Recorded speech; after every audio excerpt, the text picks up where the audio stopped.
বলবো, তুমি বৈঠকের সামনে বসবে না পিছনে বসবে, কারণ তুমি যখন সামনে বসবে আমি তোমাকে ক্ষমা করে দিয়েছি রে ওয়াহাশী, তবে আমার চাচার কথাগুলো মনে পড়ে যায়। কি একটা অ্যাক্সিডেন্ট দেখলে মনে হয় না, মনে পড়ে যায়, সুতরাং আমার পিছনে বসবা। আব্দুল কাদের জিলানী বরফে বলেন, ওই ওয়াহাশী যাকে নবীজি বলেছেন আমার সামনে বসিও না পিছনে বসবে, ওই ওয়াহাশী যখন যুদ্ধের ময়দানে ঘোড়ার পিঠের মধ্যে ওঠে, ঘোড়া যখন চাবুক মারে দৌড় দেয় যুদ্ধের ময়দানে, আর পা ফেলে ফেলে দৌড়ায়, ওই ঘোড়ার পায়ের নিচে খুরের তলার নিচে যে ধুলোগুলো আছে, ওর একটা ধুলো যদি এক পাল্লায় দেওয়া হয়, আর আমি আব্দুল কাদের জিলানীর তামাম জিন্দেগীর আমলগুলো একদিকে দেওয়া হয়, তথাপি ওই ঘোড়ার খুরের পায়ের নিচের ধুলোর ওজনের মতো আমার সারা জীবনের আমলের ওজন হবে না। কাজেই কার সাথে কি পর্দা বাঁধে ঘি, ঠিক কিনা বলে? প্রিয় ভাইরা, লক্ষ্য করুন সাহাবাদের কি মর্যাদা। আমার আল্লাহ বলছেন, আমার রাসূল বললেন সাহাবারা হলো নক্ষত্র, আমি রাসূলের পরে সাহাবাদের অনুসরণ করিও, আলেম ওলামাদের অনুসরণ করিও। প্রিয় ভাইরা, আর একটি আল্লাহর ওলির ঘটনা বলি, নাম হলো বাইজিদ মুস্তাবি। এই বাবা বসো, কি নাম? বাইজিদ মুস্তাবি। বাইজিদ মুস্তাবি রহমতুল্লাহ আলাইহি, তিনি একদিন জঙ্গলের ভিতর দিয়ে হেঁটে যায়, যাইতে যাইতে যাইতে যাইতে যাইতে যাইতে যাইতে যাইতে, আগে তো আড়াবাড়ি বাঁশবাড়ি দিয়ে ঘাটা ছিল, যখন যায় যায় যায় যায় গাইতে গাইতে বাইজিদ মুস্তাবি রহমতুল্লাহ আলাইহি সামনে গেলেন, ক্লান্ত হয়ে একটা গাছের নিচের মধ্যে দাঁড়াইলেন, দাঁড়িয়ে একটু অপেক্ষা করলেন, একটা পাখি এসে উড়ন্ত অবস্থায় বাইজিদের শরীরে পায়খানা করলো, পায়খানাটা ঘাড়ের মধ্যে পড়েছে। বাইজিদ মুস্তাবি ঘাড়ের দিকে তাকিয়ে দেখে পায়খানা, পাখির দিকে আঘাত হয়ে তাকাইলেন, পাখিটা বাস্ট হয়ে ছিঁড়ে গেল। এবার বাইজিদ মুস্তাবি আগাচ্ছেন, ওলিদের সামনে দেখেন আগাচ্ছেন, আগাইতে আগাইতে আগাইতে আগাইতে বাইজিদ মুস্তাবি সামনে গেলেন। যাওয়ার পরে নামাজের সময় হইল, আসরের নামাজ। কিসের নামাজ? আসরের নামাজের সময় হইল। লতা পাতা দিয়ে একটি ঘর ঘিরানো। বাইজিদ মুস্তাবি বলতেছে, এই ঘরের ভিতরে কে আছো? একবার বলল, কে আছো? আমাকে একটু উজু করার পানি দাও, আমি উজু করবো। পানি পাইল না। আবার বলল, কে আছো? আওয়াজ হয় না। তিনবারের বেলা বলল, কে আছো? ভিতর থেকে রাজা বসি ধমক দিয়ে বলে, বাইজিদ, এ বাইজিদ, এটা পাখি মারার জায়গা নয় রে বাইজিদ, এটা হলো আমার বাড়ি। বাইজিদ থমকে গেলেন, ঘটনা কি সর্বনাশ, এ কেমন করে জানলো পাখি আমি মেরে ফেলছি? এবার বাইজিদ আসামি হইল, তার থেকে বরফের বেড়াইলো কি বেড়াইলো না? কেমনে জানলো? কণ্ঠটা মহিলা মানুষের। বলে, কে মা আপনি? আপনি কেমনে জানলেন পাখি মারার ঘটনা? বলে, পরে শোনো। পানি তুলে এক বদলা উজু করবে। উজু করতে গিয়ে দেখে একটা জায়গায় আগুন ধরেছে।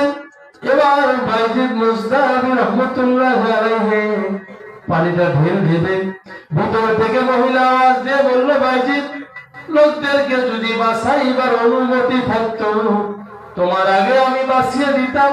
ওই লোকগুলো নাফরমান, আল্লাহ গজবে ধ্বংস করে দিবেন, সুতরাং পানি চটকার আর হবে না। বাইজিদ আরো অবাক হইলেন, এটা কেমন কথা? বলে, কে মা আপনি? কেমনে এতগুলো জানলেন? মা বোনেরা কান লাগান, যদি আপনারা অলি হয়ে যান আপনাদের স্বামীরাও হবে। এবার বলল, কে মা আপনি? ঘটনা কেমনে জানলেন? বলে, ঘটনা তো আমি জানলাম এই জন্য আমি তো কেউ না, আমার নাম হলো রাবেয়া বসরি। কি নাম বলে? রাবেয়া বসরি মা।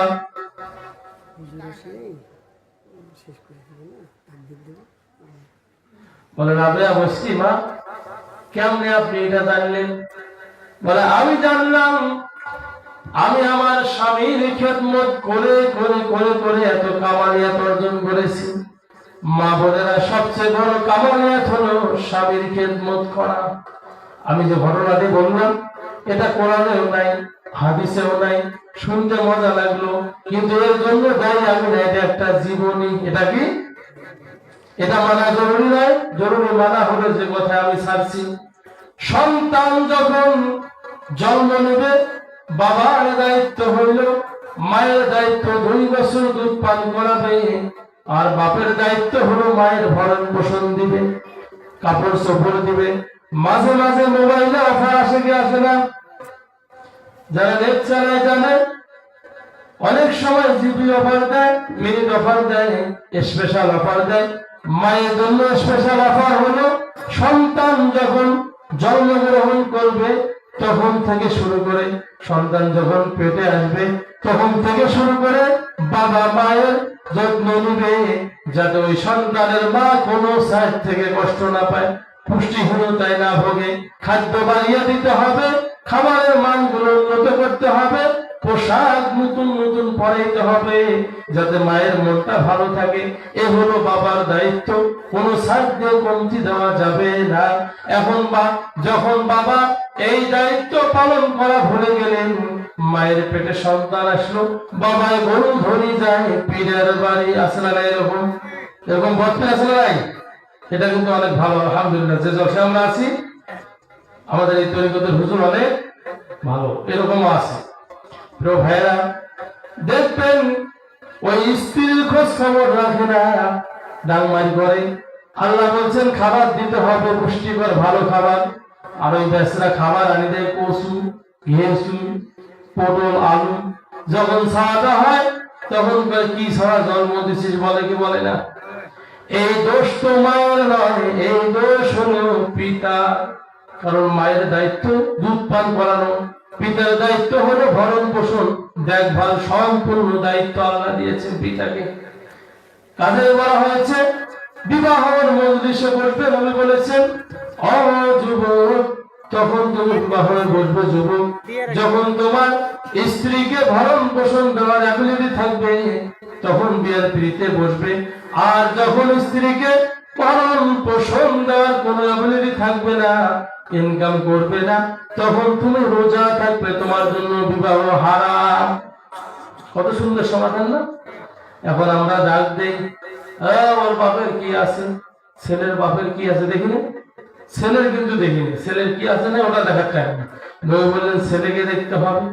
আমরা দেখি ছেলের বাপের কয় জনের জমি আছে, কয়তলা বাড়ি আছে, কয়টা কি আছে দেখি, তারপরে মেয়েকে দেই। কয়দিন পরে মেয়ের সঙ্গে লাগে মারামারি, দৌড়ে যাই হুজুরের কাছে পানি পড়া বলি, হুজুর আপনার পানি পড়া ছাড়া কাম হবে না।